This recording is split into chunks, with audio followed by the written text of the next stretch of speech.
Hello viewers, আসসালামু আলাইকুম। সবাই কেমন আছেন?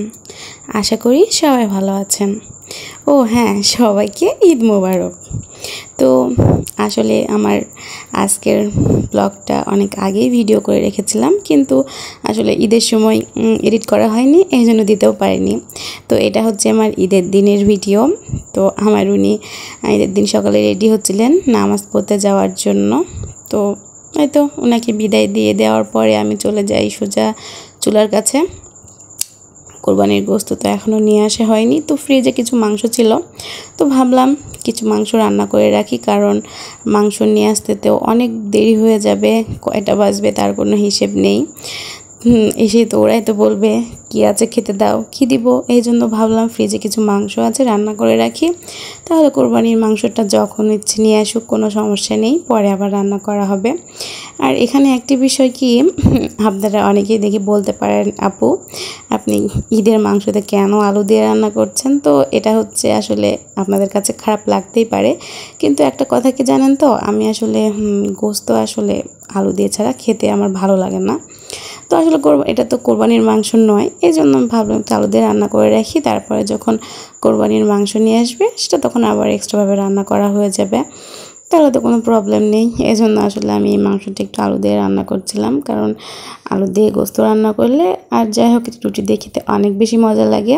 এই জন্য আমি সকালের মাংসটা এইভাবেই আলু দিয়ে রান্না করেছি। তারপরেই তো কিছু রুটি বানিয়েছিলাম, কিছু বললে ভুল হবে, আসলে অনেকটাই রুটি বানিয়েছি, কারণ এই গরমের মধ্যে বারবার চুলার পাশে আসতে খুব একটা ভালো লাগে না, আর যে হালে গরম পড়ছে, তো ভাবলাম একটু বেশি করে রুটি বানিয়ে রাখি, সবাই এসে তো খাওয়া দাওয়া করবে।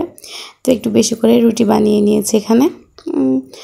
ওরা এখন এসে সোজাই বলবে কিছু খেতে দাও, তো ভাবলাম মাংস রুটি করে রাখি, সাথে কিছু সেমাই রান্না করে রাখবো, তাহলে এসে ওদের খাবার দিতে পারবো।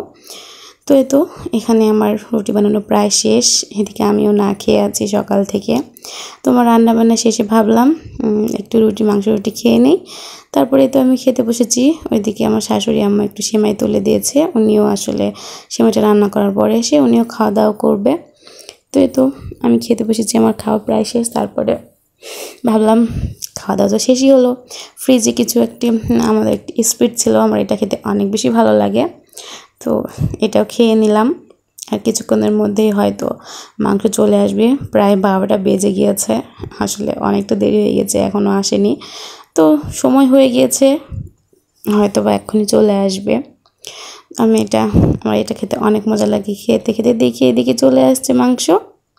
তো এই তো এখন কি আর করার, এখন আবার আমাকে মাংস পরিষ্কার করতে হবে, ঠিকঠাক করতে হবে। তো ঠিক আছে, আজকের ভিডিও এখানে শেষ করছি। সবার ঈদের দিন কেমন কাটলো অবশ্যই জানাবেন। আল্লাহ হাফেজ, ঈদ মোবারক।